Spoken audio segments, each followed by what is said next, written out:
This is Cerebral Cinema. Movies of the mind.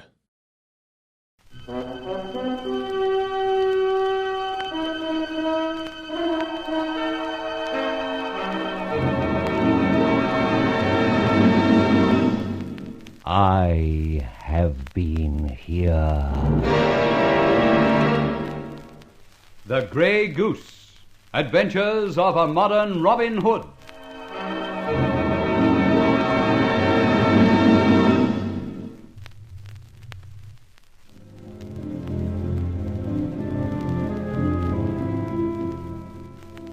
Having participated in an adventure with Inspector Ben Ford on behalf of Scotland Yard and the security blokes, I began to bask in the sun of my own virtue. And quite suddenly, I woke up from this complacency to wonder a little whether the Grey Goose had slipped somewhere. With this idea in mind, I wasn't too comfortable when my warning buzzer went, and then the chimes at my front door. I opened the door to confront Chief Inspector Ben Ford himself. Can I come in, Fletcher? Oh, I see you're all dressed up. Going somewhere? Yes, Mrs. Deanwall's crush at Barclay Square. You know, Ben, these calls from a prominent Scotland Yard official give a sort of cachet to my humble flat. Everybody says that man Fletcher's a big noise. Even Scotland Yard calls on him for advice. Commissioners, chief inspectors, MI5, foreign officials... All right. My hat, I wish I had your sense of humour. But you have, Ben. You would be surprised how many times you've handed me a good laugh. Strange you should say that. Strange? Why? Well, sometimes I've wondered whether you were pulling my leg. My dear Ben. Inspector, have a drink. You're not quite yourself. Surely you can't mean that. I do? No, I won't have a drink. I'm on duty for one thing. What duty? Lady Formerly's jewels. Jewels? Yes, Lady Formerly's jewels. They were stolen last night, £8,000 worth. Were you at Lady F's place? I hate to admit it, but I was. Then perhaps you can tell me some of the details. Unfortunately, although I was among those present, I didn't hear much of the ruckus. Left early. Oh, bored to tears. Dreadful show, I believe. However, let me get back to where I intended to start. And where was that? Well, we recently had a little experience together at a place called Crane Crescent. Only too true. Ooh, my bones ache at the recollection. So do mine. But a thought has entered my mind. The Grey Goose insinuated himself into that adventure. Much to our mutual benefit, Ben. Oh, definitely. But how did he know things that only you and I knew? How the deuce could he know that that awful character, Arpescu, had nailed you and me to a wall? How did he open a safe and leave one of his confounded feathers inside? Echo answers? How? Exactly. But Fletcher, when that croaking voice rang me up last, he said he knew you very well. Did he really? Yes. But he also said you'd not be able to point him out. Yes, that's the whole point, Ben. This Grey Goose chappie knows me. He knows you. In fact, he knows a lot of people we know. Our trouble is we don't know him. The Grey Goose may be a man we even meet at our club. A man we rub shoulders with anywhere and everywhere. Why? He could be you. What? I said he might even be you. I apparently heard you the first time. But why make such a shattering statement? Don't let my ideas scare you. I say, and I think time will show, that our friend the Grey Goose is someone we know. Now, suppose it or he were you. Don't say things like that twice. Could you, as an ordinary citizen, account for all and every hour of your time? What are you driving at? Well, to put it in a nutshell, every time the Grey Goose was active, what were you doing? Good gracious. I get you, Ben. Couldn't produce an alibi for £1,000. Exactly. So you could be the Grey Goose. Yes.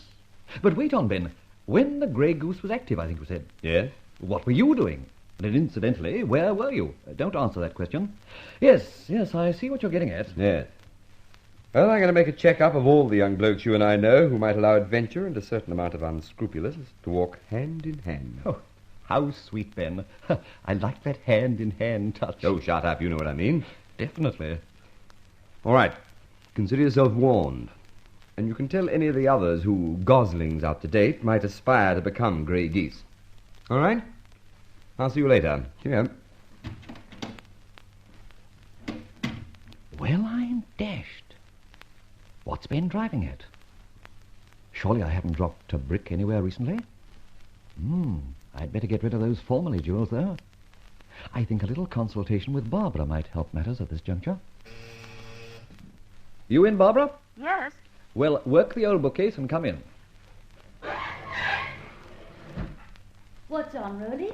You sounded a little put out. No, not a bit. But old Ben Ford has stuck his nose out a good deal lately, and is, I believe, slightly on the scent. Somehow I've got to put him off before that same nose leads him direct to me. Is he as close as that? No, I don't think so. In fact, I'm certain he's not. But he's as wily as a fox is our Ben. Now, we've got those formerly jewels here, and just in case of accidents, I'm going to get rid of them at once. All right. How do you set about it? I thought of a way. You shall dress up again, a double for me, wear the very natty dress suit and all the trimmings. Don't forget to put on the moustache. I've never forgotten any of the details so far. Good girl. Now, here's an invitation to Mrs. Deanwall's do in Barclay Square, a huge mausoleum of place. Hundreds of dithering dudes and desperate damsels. Oh, with whom do I dance? A dude or a damsel? You don't dance with anyone. You present your card, walk through the rooms, turn round, come out, get into your car, then drive back here. Not to your entrance, but to this flat, mine. Take off your top hat, throw it across the room, help yourself to a whiskey, and smoke one of my cigars. Good heavens. Sorry, but yes. In fact, you make anyone who's on the lookout think I've been and gone and returned. Meantime, you're somewhere else. Exactly. I go into your flat when you're ready to come here, and I go out of your door at the back, dressed as our old friend, Mr. Jenkins. Can I ask where you're going? You can and may. I'm taking the doings to Charlie Austin. But he's no fence. Certainly he isn't. But he'll find a good hiding place for them temporarily. Mind you, I think you're going to an awful lot of trouble. Ben Ford may think suspicious thoughts, but he's got nothing to go on, surely. Well, I hope you're right. But just come over to the window. Mm-hmm. On your knees. That's it. Now, just one eye in the corner and gaze down onto the street. What am I supposed to see? You're not supposed to see anything unusual. At the same time, there is something unusual there. In the doorway opposite. A man. Yes. A flatfoot, my dear. A cop. Watching for you? Yes, like an anxious mother waiting for her firstborn to return from school after his first day. Now I'm beginning to see. Good. When you change, you come in here. Shortly after, you go down the lift, get into my car, drive round to this crush, and carry on as we arranged. I do see the idea. It's my bet our little friend opposite will follow you. That's his little rattle trap down the street. And keep glued to you till you return. You see, I told Ben I was going to Mrs. Deanwall's, so he would just like to know that I did go. Now, hop off and change, then buzz me when you're ready. I'll then nick out through your place. Right. See you soon.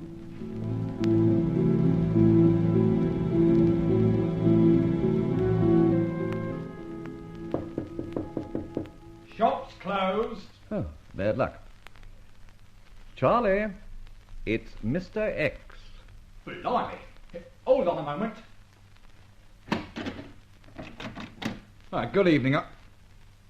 Yeah, what's the game? You ain't Mr. Hex, who are you? Up it now for a dongs you one. It really is me, Charlie. Just a bit of touching up here and there.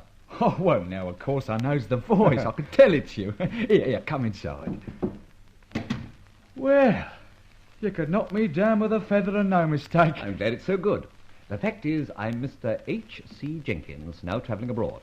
He had the flat back of mine, and while he's away, I leased it to Miss Faversham, and, of course, you know the bookcase trick. Didn't I fix up the patent lock for you? Now, what can I do for you, eh? Just put these in a safe place, if you will. Holy mackerel, sparklers. Mr. Hex, I can't take 'em. Well, of course you can't. But you can show me a hideout for them. Yeah, I reckon I can. Here, put them away before they blinds me and leads me into temptation. Come on, Mr. Hex Jenkins, sharp's the word. There's an old junkyard back of here, see? I got the safest case for 'em you ever did see. Just follow me. Mind your step.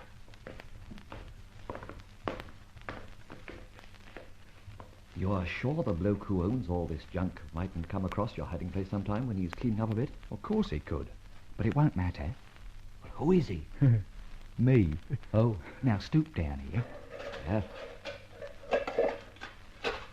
Now, just here is a little wall safe, see? My own invention. There you are. Now, in with them. Ah, good. Now, you'd better vamoose. Yes, I think I will, too. Out the back way, through that there gate into the alleyway. Right. See you again soon. Okay. Let me know when you want the sparklers.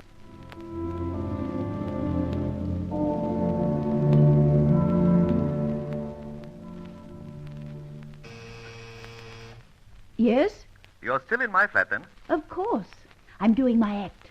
Parading up and down past the window. I've even got my dress coat and vest off. Well, don't overdo it for the sake of a mere flatfoot. You coming back here? No, not yet. You come through to your flat.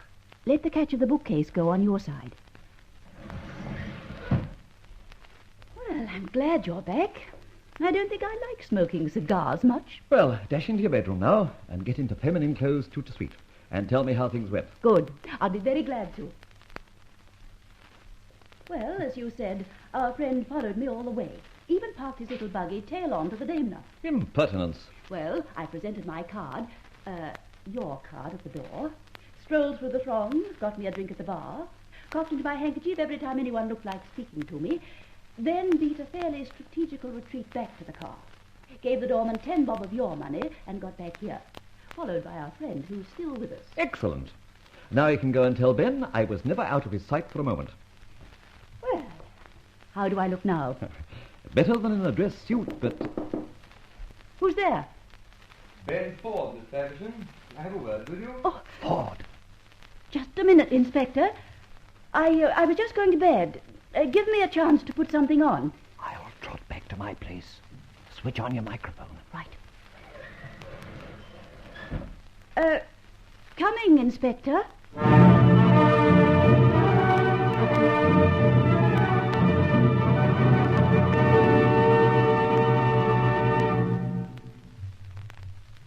We did suggest that Roland Fletcher had overplayed his hand. This may prove a tough problem for Fletcher, so listen to the further development of this adventure of the Grey Goose. Cerebral Cinema hopes you have enjoyed this movie of the mind.